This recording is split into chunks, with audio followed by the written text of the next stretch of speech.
తెలంగాణలో పర్యటించిన కేంద్ర మంత్రి నితిన్ గడ్కరీ పలు అభివృద్ధి కార్యక్రమాల్లో పాల్గొన్నారు. జాతీయ ప్రాజెక్టులకు ప్రారంభోత్సవాలు, శంకుస్థాపనలు చేశారు. హైదరాబాద్ అంబర్పేట బీహెచ్ఈఎల్లో ఫ్లైఓవర్లను ప్రారంభించారు. రోడ్ల నిర్మాణం కోసం పెండింగ్లో ఉన్న భూసేకరణపై రాష్ట్ర ప్రభుత్వం ఫోకస్ చేయాలన్నారు. ఉప్పల్ ఎలివేటెడ్ కారిడార్ ఫ్లైఓవర్ పనులను 10 నెలల్లో పూర్తి చేస్తామని హామీ ఇచ్చారు కేంద్ర మంత్రి నితిన్ గడ్కరీ.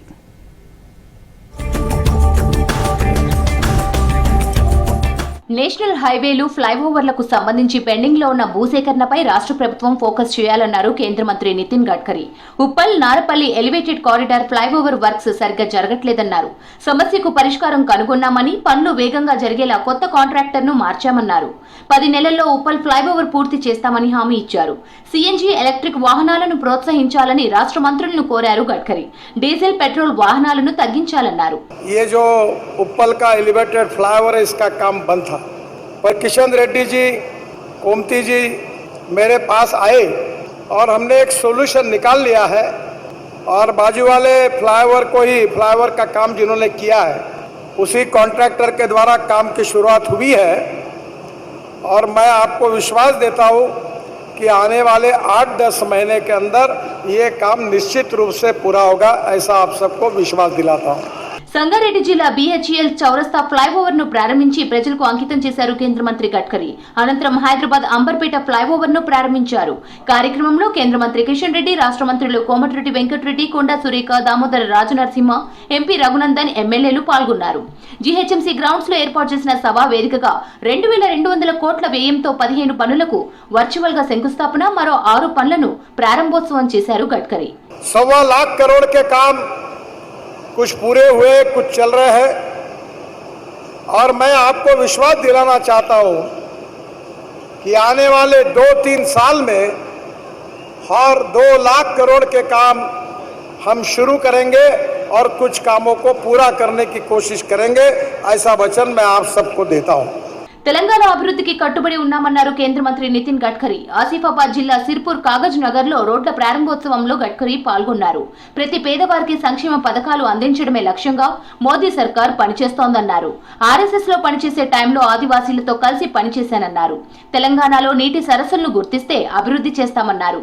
జగిత్యాల వరంగల్ హైవేకు 1000 కోట్లు కేటాయించినట్లు తెలిపారు కేంద్ర మంత్రి. భారత్ సర్కార్ की ओर से आदरणीय मोदी जी के नेतृत्व में तेलंगाना के विकास के लिए मेरे विभाग की ओर से हम पूरा सहयोग करेंगे, इस बात का आप सबको विश्वास दिलाता हूं. तेलंगाना में करीब 1 लाख करोड़ रुपए खर्चा करके हम नए green axis control express highway बना रहे हैं. इंदौर से हैदराबाद कॉरिडोर 770 किलोमीटर, 17,000 करोड़. तेलंगाना का काम लगभग पूरा हो गया है. इसमें तेलंगाना में 4,500 करोड़ रुपए का 136 किलोमीटर का कार्य था. कामारेड्डी, मेडक, संगारेड्डी इस जिले से होकर ये गुजरेगा. రాష్ట్ర అభివృద్ధి కోసం సహకరించేందుకు కేంద్రం సిద్ధంగా ఉందన్నారు కేంద్ర మంత్రులు కిషన్ రెడ్డి, బండి సంజయ్.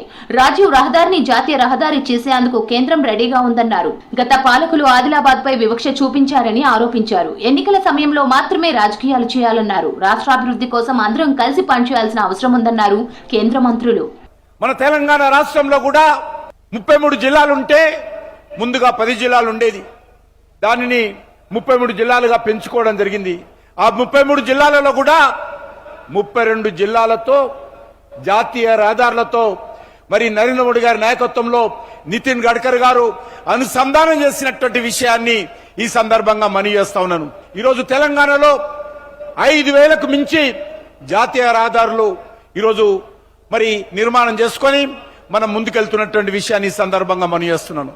మేము సహకరించడానికి సిద్ధంగా ఉన్నాం. నరేంద్ర మోడీ గారి ప్రభుత్వం తెలంగాణ రాష్ట్ర అభివృద్ధికి సహకరించడానికి సిద్ధంగా ఉంది. కాబట్టి హైదరాబాద్ నుంచి ఈ మంచిర్యాల వరకు రాజీవ్ రహదారి అవుతుందో అది గుంతలు పడి ఇబ్బంది పడే ప్రభావం ఉంది. కాబట్టి నేను కోమటిరెడ్డి వెంకటరెడ్డి గారికి విజ్ఞప్తి చేస్తున్నా, మీరు దయచేసి ముఖ్యమంత్రి గారితో మాట్లాడండి.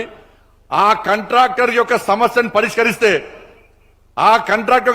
పరిష్కరిస్తే దాన్ని జాతీయ రహదారిగా నిర్మాణం చేయడానికి ఇప్పుడే నితిన్ గడ్కరీ గారు ప్రామిస్ చేశారు. కాబట్టి మనందరికీ సౌలభ్యంగా ఉంటుంది. కాబట్టి దయచేసి ముఖ్యమంత్రి గారితో మాట్లాడి ఆ సమస్యను పరిష్కరించి కరీంనగర్, హైదరాబాద్ నుంచి మంచిర్యాల వరకు ఆ రాజీవ్ రహదారిని జాతీయ రహదారిగా నిర్మించడానికి సహకరించాల్సిగా కోరుతూ రంగారెడ్డి జిల్లా నందిగాం మండలం కన్హా శాంతివనంలో బయోచార్ సెంటర్ ను ప్రారంభించారు గడ్కరీ. చార్కోల్ పంటకు బలాన్ని చేకూర్చి అధిక దిగుబడిని ఇస్తుందన్నారు రామచంద్ర మిషన్ అధ్యక్షులు కమలేష్ పటేల్.